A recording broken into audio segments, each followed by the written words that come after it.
5 Psalms, 1 Proverbs daily என்கிற சீரீஸ்க்கு உங்களை வரவேற்கிறேன். தினமும் 5 சங்கீதமும் ஒரு நீதிமொழியும் கேட்போம். இன்னைக்கு 8ஆம் தேதி, நாள் 8.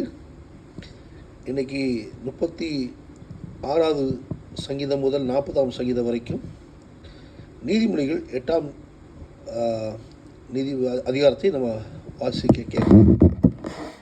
நல்லவர்.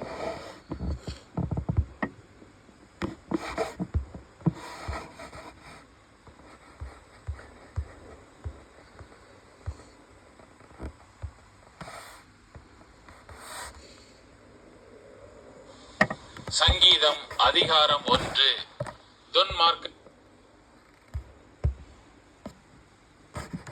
சங்கீதம் அதிகாரம் 36. துன்மார்க்கனுடைய துரோக பேச்சு என் உள்ளத்திற்கு தெரியும். அவன் கண்களுக்கு முன் தெய்வ பயம் இல்லை. அவன் தன் அக்கிரமம் அருவருப்பானதென்று காணப்படும் அளவும் தன் பார்வைக்கேற்றபடி தனக்குத்தானே இச்சகம் பேசுகிறான். அவன் வாயின் வார்த்தைகள் அக்கிரமமும் வஞ்சகமும் உள்ளது. புத்தியாய் நடந்து கொள்வதையும் நன்மை செய்வதையும் விட்டுவிட்டான். அவன் தன் படுக்கையின் மேல் அக்கிரமத்தை யோசித்து நல்லதல்லாத வழியிலே நிலைத்து பொல்லாப்பை வெறுக்காதிருக்கிறான். கர்த்தாவே, உமது கிருபை வானங்களில் விளங்குகிறது. உமது சத்தியம் மேக மண்டலங்கள் பரியந்தம் எட்டுகிறது. உமது நீதி மகத்தான பர்வதங்கள் போலவும் உமது நியாயங்கள் மகா ஆழமாகவும் இருக்கிறது. கர்த்தாவே, மனுஷரையும் மிருகங்களையும் காப்பாற்றுகிறீர். தேவனே, உம்முடைய கிருபை எவ்வளவு அருமையானது. அதனால் மனுபுத்திரர் உமது செட்டைகளின் நிழலிலே வந்தடைகிறார்கள். உமது ஆலயத்தில் உள்ள சம்பூரணத்தினால் திருப்தி அடைவார்கள். உமது பேரின்ப நதியினால் அவர்கள் தாகத்தை தீர்க்கிறீர்.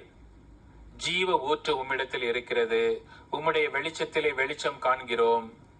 உம்மை அறிந்தவர்கள் மேல் உமது கிருபையையும் செம்மையான இருதயமுள்ளவர்கள் மேல் உமது நீதியையும் பாராட்டியருளும். பெருமைக்காரரின் கால் என் மேல் வராமலும் துன்மார்க்கருடைய கை என்னை பறக்கடியாமலும் இருப்பதாக.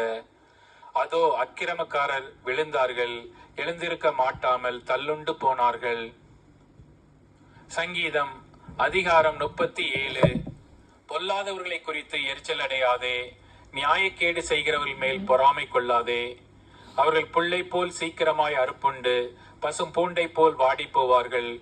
கர்த்தரை நம்பி நன்மை செய். தேசத்தில் குடியிருந்து சத்தியத்தை மேய்ந்து கொள். கர்த்தரிடத்தில் மன மகிழ்ச்சியாயிரு. அவர் உன் இருதயத்தின் வேண்டுதல்களை உனக்கு அருள் செய்வார். உன் வழியை கர்த்தருக்கு ஒப்புவித்து அவர் மேல் நம்பிக்கையாயிரு. அவரே காரியத்தை வாய்க்க பண்ணுவார். உன் நீதியை வெளிச்சத்தை போலவும் உன் நியாயத்தை பட்ட பகலை போலவும் விளங்க பண்ணுவார். கர்த்தரை நோக்கி அமர்ந்து அவருக்கு காத்திரு. காரிய சித்தியுள்ளவன் மேலும் தீவினைகளை செய்கிற மனுஷன் மேலும் எரிச்சல் ஆகாதே. கோபத்தை நெகிழ்ந்து உக்கிரத்தை விட்டுவிடு. பொல்லாப்பு செய்ய ஏதுவான எரிச்சல் உனக்கு வேண்டாம். பொல்லாதவர்கள் அறுப்புண்டு போவார்கள். கர்த்தருக்கு காத்திருக்கிறவர்களோ பூமியை சுதந்திரித்துக் கொள்வார்கள். இன்னும் கொஞ்ச நேரம்தான், அப்போது துன்மார்க்கன் இரான். அவன் ஸ்தானத்தை உற்று விசாரித்தாயானால் அவன் இல்லை. சாந்த குணமுள்ளவர்கள் பூமியை சுதந்திரித்து மிகுந்த சமாதானத்தினால் மன மகிழ்ச்சியாயிருப்பார்கள். துன்மார்க்கன் நீதிமானுக்கு விரோதமாய் தீங்கு நினைத்து அவன் பேரில் பற்கடிக்கிறான். ஆண்டவர் அவனை பார்த்து நகைக்கிறார். அவனுடைய நாள் வருகிறதென்று காண்கிறார். சிறுமையும் எளிமையுமானவனை மடிவிக்கவும் செம்மை மார்க்கத்தாரை விழப்பண்ணவும் துன்மார்க்கர் பட்டயத்தை உருவி தங்கள் வில்லை நாணேற்றுகிறார்கள். ஆனாலும் அவர்கள் பட்டயம் அவர்களுடைய இருதயத்திற்குள் உருவிப்போம். அவர்கள் வில்லுகள் முறியும். அநேக துன்மார்க்கருக்குள்ள செல்வ திரட்சியை பார்க்கிலும் நீதிமானுக்குள்ள கொஞ்சமே நல்லது. துன்மார்க்கருடைய புயங்கள் முறியும். நீதிமான்களையோ கர்த்தர் தாங்குகிறார். உத்தமர்களின் நாட்களை கர்த்தர் அறிந்திருக்கிறார். அவர்கள் சுதந்திரம் என்றென்றைக்கும் இருக்கும். அவர்கள் ஆபத்து காலத்திலே வெட்கப்பட்டு போகாதிருந்து பஞ்ச காலத்திலே திருப்தி அடைவார்கள். துன்மார்க்கரோ அழிந்து போவார்கள். கர்த்தருடைய சத்துருக்கள் ஆட்டுக்குட்டிகளின் நினைத்தை போல புகைந்து போவார்கள். அவர்கள் புகையாய் புகைந்து போவார்கள். துன்மார்க்கன் கடன் வாங்கி செலுத்தாமற் போகிறான். நீதிமானோ இறங்கிக் கொடுக்கிறான். அவரால் ஆசீர்வதிக்கப்பட்டவர்கள் பூமியை சுதந்திரித்துக் கொள்ளுவார்கள். அவரால் சபிக்கப்பட்டவர்களோ அறுப்புண்டு போவார்கள். நல்ல மனுஷனுடைய நடைகள் கர்த்தரால் உறுதிப்படும். அவனுடைய வழியின் மேல் அவர் பிரியமாயிருக்கிறார். அவன் விழுந்தாலும் தள்ளுண்டு போவதில்லை. கர்த்தர் தமது கையினால் அவனை தாங்குகிறார். நான் இளைஞனாயிருந்தேன், முதிர் வயது உள்ளவனும் ஆனேன். ஆனாலும் நீதிமான் கைவிடப்பட்டதையும் அவன் சந்ததி அப்பத்துக்கு இறந்து திரிகிறதையும் நான் காணவில்லை. அவன் நித்தம் இறங்கி கடன் கொடுக்கிறான். அவன் சந்ததி ஆசீர்வதிக்கப்படும். தீமையை விட்டு விலகி நன்மை செய், என்றென்றைக்கும் நிலைத்திருப்பாய். கர்த்தர் நியாயத்தை விரும்புகிறவர். அவர் தமது பரிசுத்தவான்களை கைவிடுவதில்லை. அவர்கள் என்றைக்கும் காக்கப்படுவார்கள். துன்மார்க்கருடைய சந்ததியோ அறுப்புண்டு போம். நீதிமான்கள் பூமியை சுதந்திரித்துக் கொண்டு என்றைக்கும் அதிலே வாசமாயிருப்பார்கள். நீதிமானுடைய வாய் ஞானத்தை உரைத்து அவனுடைய நாவு நியாயத்தை பேசும். அவனுடைய தேவன் அருளிய வேதம் அவன் இருதயத்தில் இருக்கிறது. அவன் நடைகளில் ஒன்றும் பிசகுவதில்லை. துன்மார்க்கன் நீதிமான் மேல் கண் வைத்து அவனை கொல்ல வகை தேடுகிறான். கர்த்தரோ அவனை இவன் கையில் விடுவதில்லை. அவன் நியாயம் விசாரிக்கப்படுகையில் அவனை ஆக்கினைக்குள்ளாக தீர்ப்பதும் இல்லை. நீ கர்த்தருக்கு காத்திருந்து அவருடைய வழியை கைக்கொள். அப்பொழுது நீ பூமியை சுதந்திரித்துக் கொள்வதற்கு அவர் உன்னை உயர்த்துவார். துன்மார்க்கர் அறுப்புண்டு போவதை நீ காண்பாய். கொடிய பலவந்தனான ஒரு துன்மார்க்கனை கண்டேன். அவன் தனக்கேற்ற நிலத்தில் முளைத்திருக்கிற பச்சை மரத்தை போல் தலைத்தவனாயிருந்தான். ஆனாலும் அவன் ஒளிந்து போனான் பாருங்கள். அவன் இல்லை, அவனை தேடினேன், அவன் காணப்படவில்லை. நீ உத்தமனை நோக்கி செம்மையானவனை பார்த்திரு.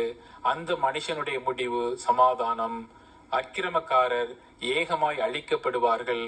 அறுப்புண்டு போவதே துன்மார்க்கரின் முடிவு. நீதிமான்களுடைய ரட்சிப்பு கர்த்தரால் வரும். இக்கட்டு காலத்தில் அவரே அவர்கள் அடைக்கலம். கர்த்தர் அவர்களுக்கு உதவி செய்து அவர்களை விடுவிப்பார். அவர்கள் அவரை நம்பியிருக்கிறபடியால் அவர்களை துன்மார்க்கருடைய கைக்கு தப்புவித்து ரட்சிப்பார். சங்கீதம் அதிகாரம் 38.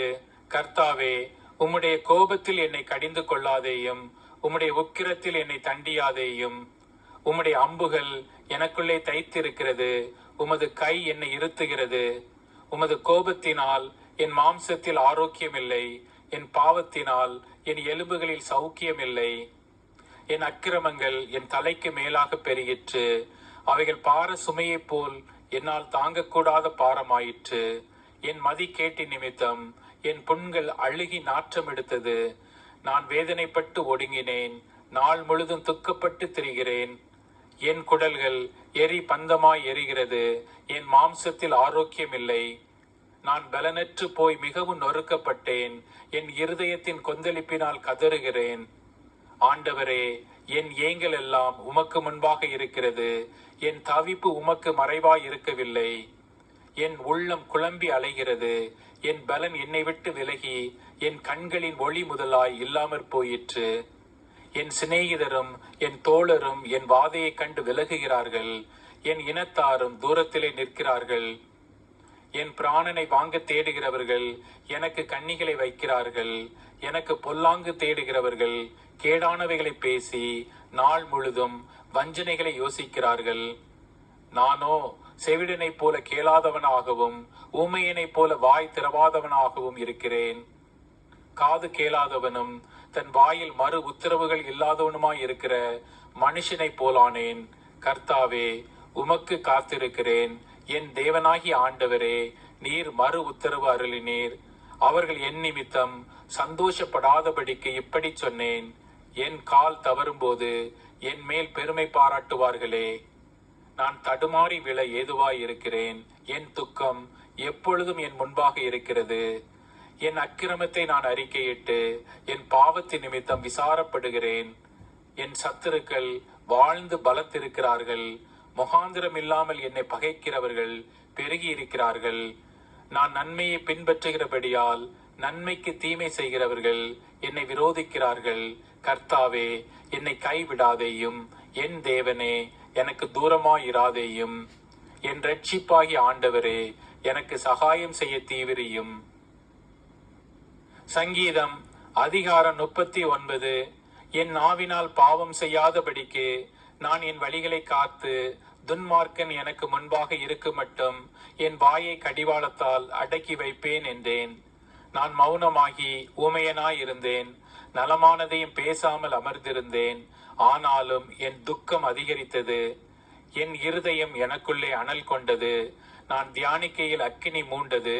அப்பொழுது என் ஆவினால் விண்ணப்பம் செய்தேன், கர்த்தாவே, நான் எவ்வளவாய் நிலையற்றவன் என்று உணரும்படி என் முடிவையும் என் நாட்களின் அளவு இவ்வளவு என்பதையும் எனக்கு தெரிவியும். இதோ என் நாட்களை 4 விரற்கடை அளவாக்கினீர். என் ஆயுசு உமது பார்வைக்கு இல்லாதது போல் இருக்கிறது. எந்த மனுஷனும் மாயையே என்பது நிச்சயம். சேலா. வேஷமாகவே மனுஷன் திரிகிறான், விருதாவாகவே சஞ்சலப்படுகிறான், ஆஸ்தியை சேர்க்கிறான், யார் அதை வாரிக்கொள்ளுவான் என்று அறியான். இப்போதும் ஆண்டவரே, நான் எதற்கு எதிர்பார்த்திருக்கிறேன்? நீரே என் நம்பிக்கை. என் மீறுதல் எல்லாவற்றிலுமிருந்து என்னை விடுதலையாக்கும். மூடனுடைய நிந்தனைக்கு என்னை ஒப்புக்கொடாதேயும். நீரே இதை செய்தீர் என்று நான் என் வாயை திறவாமல் மௌனமாயிருந்தேன். என்னிலிருந்து உம்முடைய வாதையை எடுத்து போடும். உமது கரத்தின் அடிகளால் நான் சோர்ந்து போனேன். அக்கிரமத்தின் நிமித்தம் நீர் மனுஷனை கடிந்து கொண்டு தண்டிக்கிற போது அவன் வடிவை பொட்டரிப்பை போல் அழிய பண்ணுகிறீர். நிச்சயமாக எந்த மனுஷனும் மாயையே. சேலா. கர்த்தாவே, என் ஜபத்தை கேட்டு என் கூப்பிடுதலுக்கு செவி கொடும். என் கண்ணீருக்கு மௌனமாயிராதேயும். என் பிதாக்கள் எல்லாரையும் போல நானும் உமக்கு முன்பாக அந்நியனும் பரதேசியுமாயிருக்கிறேன். நான் இனி இராமற் போகும் முன்னே தேர்தல் அடையும்படி என்னிடத்தில் பொறுமையாயிரும். சங்கீதம் அதிகாரம் 40. கர்த்தருக்காக பொறுமையுடன் காத்திருந்தேன். அவர் என்னிடமாய் சாய்ந்து என் கூப்பிடுதலை கேட்டார். பயங்கரமான குழியிலும் உளையான சேற்றிலும் இருந்து என்னை தூக்கி எடுத்து என் கால்களை கண்மலையின் மேல் நிறுத்தி என் அடிகளை உறுதிப்படுத்தி நமது தேவனை துதிக்கும் புது பாட்டை அவர் என் வாயிலை கொடுத்தார். அநேகர் அதை கண்டு பயந்து கர்த்தரை நம்புவார்கள். அகங்காரிகளையும் பொய்யை சார்ந்திருக்கிறவர்களையும் நோக்காமல் கர்த்தரையே தன் நம்பிக்கையாக வைக்கிற மனுஷன் பாக்கியவான். என் தேவனாகிய கர்த்தாவே, நீர் எங்கள் நிமித்தம் செய்த உம்முடைய அதிசயங்களும் உம்முடைய யோசனைகளும் அநேகமாயிருக்கிறது. ஒருவரும் அவைகளை உமக்கு விவரித்து சொல்லி முடியாது. நான் அவைகளை சொல்லி அறிவிக்க வேண்டுமானால் அவைகள் எண்ணிக்கைக்கு மேலானவைகள். பலியையும் காணிக்கையும் நீர் விரும்பாமல் என் செவிகளை திறந்தீர். சர்வாங்க தகன பலியையும் பாவ நிவாரண பலியையும் நீர் கேட்கவில்லை. அப்பொழுது நான், இதோ வருகிறேன், புஸ்தக சுருளில் என்னை குறித்து எழுதியிருக்கிறது. என் தேவனே, உமக்கு பிரியமானதை செய்ய விரும்புகிறேன். உமது நியாயப்பிரமாணம் என் உள்ளத்திற்குள் இருக்கிறது என்று சொன்னேன். மகா சபையிலே நீதியை பிரசங்கித்தேன். என் உதடுகளை மூடேன். கர்த்தாவே, நீர் அதை அறிவீர். உம்முடைய நீதியை நான் என் இருதயத்திற்குள் மறைத்து வைக்கவில்லை. உமது சத்தியத்தையும் உமது ரட்சிப்பையும் சொல்லி இருக்கிறேன். உமது கிருபையையும் உமது உண்மையையும் மகா சபைக்கு அறிவியாதபடிக்கு நான் ஒளித்து வைக்கவில்லை. கர்த்தாவே, உம்முடைய இரக்கங்களை எனக்கு கிடையாமற் போக பண்ணாதேயும். உமது கிருபையும் உமது உண்மையும் எப்பொழுதும் என்னை காக்க கடவது. எண்ணிக்கைக்கு அடங்காத தீமைகள் என்னை சூழ்ந்து கொண்டது. என் அக்கிரமங்கள் என்னை தொடர்ந்து பிடித்தது. நான் நிமிர்ந்து பார்க்க கூடாது இருக்கிறது. அவைகள் என் தலைமயிரிலும் அதிகமாயிருக்கிறது. என் இருதயம் சோர்ந்து போகிறது. கர்த்தாவே, என்னை விடுவித்தருளும். கர்த்தாவே, எனக்கு சகாயம் பண்ண தீவிரியும். என் பிராணனை அழிக்க தேடுகிறவர்கள் ஏகமாய் வெட்கி நாணி எனக்கு தீங்கு செய்ய விரும்புகிறவர்கள் பின்னிட்டு இலச்சை அடைவார்களாக. என் பேரில் ஆ ஆ ஆ ஆ என்று சொல்லுகிறவர்கள் தங்கள் வெட்கத்தின் பலனை அடைந்து கைவிடப்படுவார்களாக. உம்மை தேடுகிற அனைவரும் உமக்குள் மகிழ்ந்து சந்தோஷப்படுவார்களாக. உம்முடைய ரட்சிப்பை விரும்புகிறவர்கள் கர்த்தருக்கு மகிமை உண்டாவதாக என்று எப்பொழுதும் சொல்வார்களாக. நான் சிறுமையும் எளிமையுமானவன், கர்த்தரோ என் மேல் நினைவாயிருக்கிறார். தேவரீர் என் துணையும் என்னை விடுவிக்கிறவருமாயிருக்கிறீர். என் தேவனே, தாமதியாதேயும். ஆமென். God bless you. இப்போது நீதிமொழிகள் 8ஆம் அதிகாரத்தை நம்ம வாசிக்கலாம்.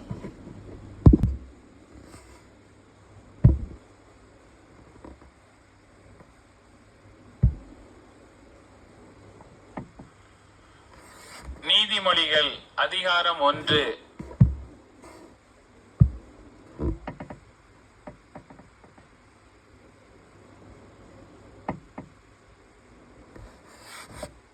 அதிகாரம் 8. ஞானம் கூப்பிடுகிறதில்லையோ, புத்தி சத்தமி. நீதிமொழிகள் அதிகாரம் 8. ஞானம் கூப்பிடுகிறதில்லையோ, புத்தி சத்தமிடுகிறதில்லையோ, அது வழி அருகேயுள்ள மேடைகளிலும் நார் சந்திகளிலும் நிற்கிறது. அது ஊர் வாசல்களின் ஓரத்திலும் பட்டணத்தின் முகப்பிலும் நடை கூடங்களிலும் நின்று சத்தமிட்டு, மனுஷரே, உங்களை நோக்கி கூப்பிடுகிறேன், என் சத்தம் மனுபுத்திரருக்கு தொனிக்கும்.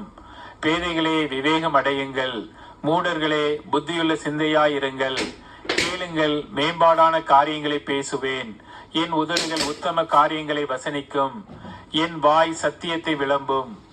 ஆகாமியம் என் உதடுகளுக்கு அருவருப்பானது, என் வாயின் வாக்குகள் எல்லாம் நீதியானவைகள். அவைகளில் புரட்டும் விபரீதமும் இல்லை.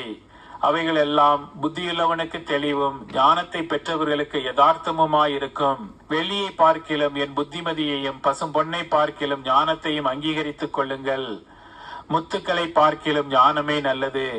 இச்சிக்கப்படத்தக்கவைகள் எல்லாம் அதற்கு நிகரல்ல. ஞானமாகிய நான் விவேகத்தோட வாசம் பண்ணி நல் யுக்தியான அறிவுகளை கண்டடைகிறேன். தீமையை வெறுப்பதே கர்த்தருக்கு பயப்படும் பயம். பெருமையையும் அகந்தையையும் தீய வழியையும் புரட்டு வாயையும் நான் வெறுக்கிறேன். ஆலோசனையும் மெய் ஞானமும் என்னுடையவைகள். நானே புத்தி, வல்லமை என்னுடையது. என்னாலே ராஜாக்கள் அரசாளுகிறார்கள், பிரபுக்கள் நீதி செலுத்துகிறார்கள்.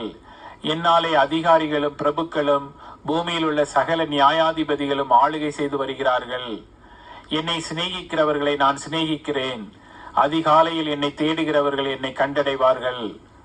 ஐஸ்வர்யமும் கனமும் நிலையான பொருளும் நீதியும் என்னிடத்தில் உண்டு. பொன்னையும் தங்கத்தையும் பார்க்கிலும் என் பலன் நல்லது. சுத்த வெள்ளியை பார்க்கிலும் என் வருமானம் நல்லது. என்னை சிநேகிக்கிறவர்கள் மெய்ப்பொருளை சுதந்திரிக்கும்படிக்கும் அவர்களுடைய களஞ்சியங்களை நான் நிரப்பும்படிக்கும் அவர்களை நீதியின் வழியிலும் நியாய பாதைகளுக்குள்ளும் நடத்துகிறேன். கர்த்தர் தமது கிரியைகளுக்கு முன் பூர்வ முதல் என்னை தமது வழியின் ஆதியாக கொண்டிருந்தார். பூமி உண்டாகும் முன்னும் ஆதி முதற்கொண்டும் அனாதியாய் நான் அபிஷேகம் பண்ணப்பட்டேன். ஆழங்களும் ஜலம் புரண்டு வரும் ஊற்றுக்களும் உண்டாகும் முன்னே நான் ஜனிப்பிக்கப்பட்டேன்.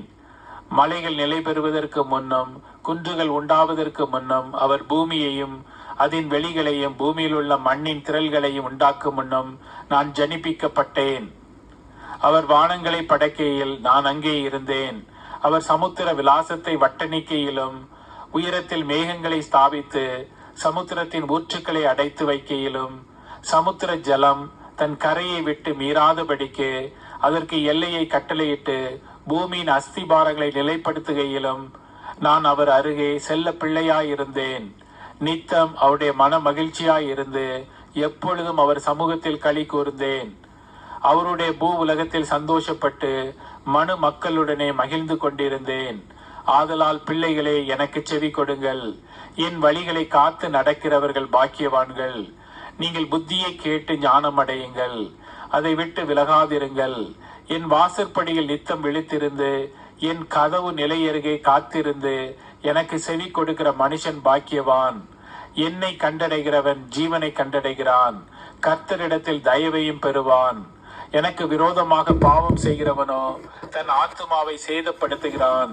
என்னை வெறுக்கிறவர்கள் யாவரும் மரணத்தை விரும்புகிறவர்கள் என்று சொல்லுகிறது. ஆமென். God bless you. God bless you. கர்த்தர் உங்களை ஆசீர்வதிப்பாராக.